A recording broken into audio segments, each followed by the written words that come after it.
pretty dark, so I'm guessing it's got to be some kind of good blood, otherwise it'd be really frothy looking, or there's no fat or nothing like that on the arrow, it's just solid blood, so I don't know. We'll just give him till tomorrow morning. We'll hunt in the morning, film a hunt somewhere, and we'll come in tomorrow afternoon and look for him, so hopefully we can show you a deer tomorrow. Well, we shot the deer 4.5 hours ago, something like that. I wanted to wait till morning to go look, just to be sure. And my two counterparts said we're supposed to get snow tonight, so we won't have any blood to follow by morning, so we decided to come in tonight and we'll try and take it up here and see if we can find him.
Did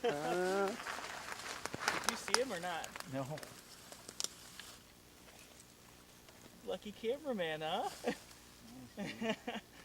Perfect. Brett, how did we not see him up in here? Well, yeah, That's about right where Honcho's antler laid. Yeah. Probably like right up there by that tree. Wow. Right. How did we not hear him? Brett? Well, because he laid down a couple different times for you guys. That shit was perfect. There's not a question. How far did he go, you think? I wouldn't have came tonight if I... He busted his tine off.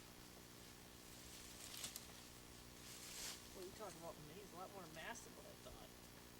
Jeez. Brett, you were right. He's bigger than I thought he was. So, we started off tonight. Brett and I came in here to alleviate a few of the does that are turning our food plot into a disc field. Because there isn't a turnip left, I think, in that field right now.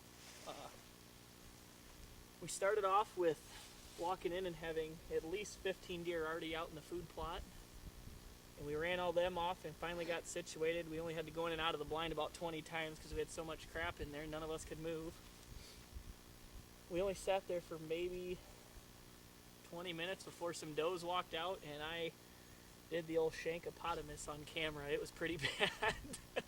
My cameraman's not going to let me live that one down because it was a horrible shot. We decided to switch it up and let Brett shoot at the next doe.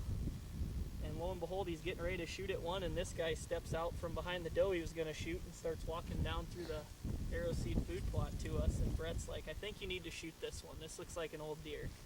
And we went back and forth for a while on that one. On whether or not he was old enough to shoot, and we didn't want to shoot a young one that might have potential. But this one, after watching him at 20 yards, he decided that he needed to go. So I waited for the cameraman to give me the green light, and I let one rip, and we thought I absolutely smoked him. I mean, it looked like a 12 ringer on the shot. Broadside, 20.5 yards, I think Brett said, and I let it fly, and it looked perfect, and he ran 43 yards away from us and just stood there and was just looking out, and he was all hunched up, head was hanging down, tail tucked between his legs, and we're sitting there pretty much high-fiving and talking about how good of a lucky charm Brett is for filming lately, and waiting for the deer to drop, and then he starts walking away from us. Brett told me to put another one in him, but I just didn't have a good enough angle at 45 yards to put one in him, so we just let him walk off, figured he'd walk to the timber and lay down and die, and we watched him go lay down. He lay down for at least an hour, and then we saw him get back up and walk away, and that's when the the heart started to sink because I thought I made a pretty bad shot on him, but I figured we'd give him till morning, but Brett checked the weather and said we have a snowstorm coming tonight, so if we wanted to follow blood, we need to get out tonight after him. So we came out tonight, and it wasn't an easy blood trail by any means, that's for sure. I think he laid down about 4 times. Yeah, I think we saw it probably at least 4 times, either laid down or stood there hunched up and let blood come out. But And we're probably not 100 yards off the edge of the food plot. If you know. yeah, and he might have made it, and he's been zigzagging, so you know he was hurting the timber, and we might be maybe 150 yards from where we shot him.